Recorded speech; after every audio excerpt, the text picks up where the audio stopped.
Hey guys, what's up? Real quick, don't mind the mess behind me. I'm trying to get ready to go for league and whatnot. I got league tonight at Century Bowl in Waterford Lanes where they're super tight. And it got me thinking about that last review on the BowlerX.com channel that I just did for that Katana, the Assault. And I was telling you how that ball at Century was super strong. Like I could barely keep it on the lane. And usually Century plays really tight. Most bowling balls that hook everywhere else don't hook there. And this was the opposite. When I went to Waterford Lanes for the review, this ball didn't hook nearly as much as what it did at Century. So we've got to be careful with this. This is why it's so important to not necessarily think you know everything about a bowling ball before you actually throw the ball. This is why it's important to take what the lane gives you and really understand ball reaction. You have to learn what the ball is doing in the time that you're actually throwing it. Because what you think it's going to do based on previous experience, it might not actually do that. It's probably going to do something completely different. There's very few bowling balls that react basically the same almost everywhere you go. Urethane balls are about the only ones. There's a lot of times when I'll throw a bowling ball that I'm like, holy cow, this ball's super strong, and then I'll go somewhere else and all of a sudden this ball's going dead straight. Another good example of that was the Phase 3. I was at Classic Lanes when I did the review for that. I threw it there. That ball boomeranged from everywhere. I could hook that thing around the entire house.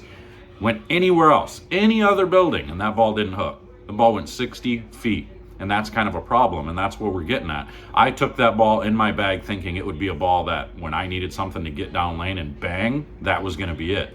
Turns out, it went straight.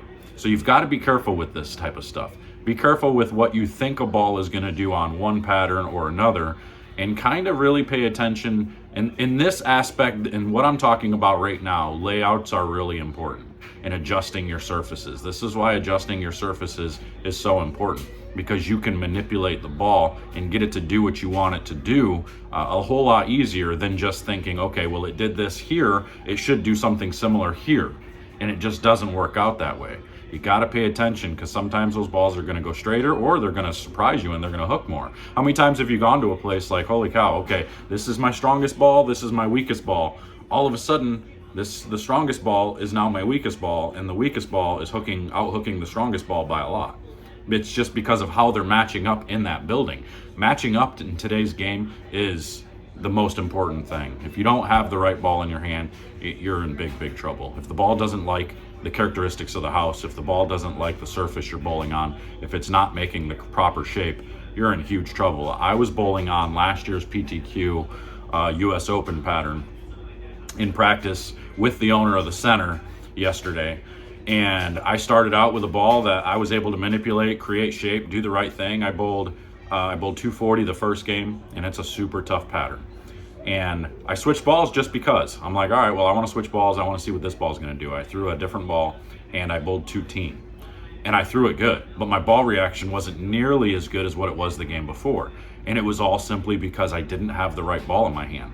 This is where we're always talking. This is what we're always saying. You cannot out-bowl bad ball reaction. You have to find good ball reaction. I don't care what part of the lane you're playing. Obviously, that's important too. But however you decide to play the lanes, it doesn't matter if you don't have the right ball in your hand. If you don't have the right ball in your hand, you're pretty much screwed. You're giving up so many pins. This is why you'll see people that will lead tournaments by 300-400 pins, and everybody else will struggle. That person found the right ball and was able to do the right thing while bowling really well. That's just how it goes out on tour. And this is why you'll see guys struggle for 2 or 3 weeks straight, because they just are having a hard time finding the right balls that are going to match up, and the consistency, because you can see the surface of the ball change so fast and so dramatically, just like that test that I showed you the other day with that pitch black.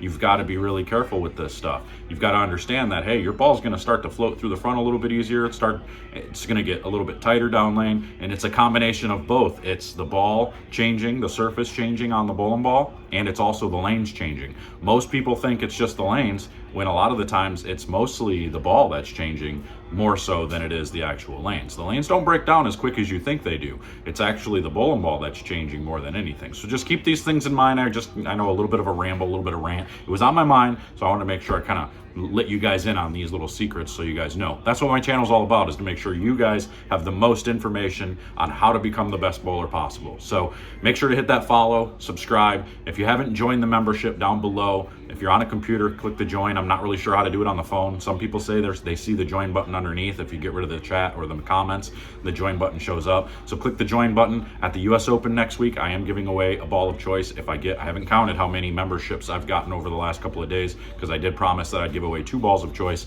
if I got 25 members or more this month, so before the US Open on Sunday. So we got a couple days left, and then I will get that link out there for you guys to get registered for the giveaway. So make sure to click all those links, like this, pound the thumbs up button, so that way people get this. Share this all over your social media so people can understand these ball motion techniques and understand what maybe that ball, it's not going to do the same thing from place to place. So share this, do all that, and I got to head to league. So I'm going to go and shoot my typical 680 to 750, just like I do every week, and call it good. So I'll see you guys later. Take care.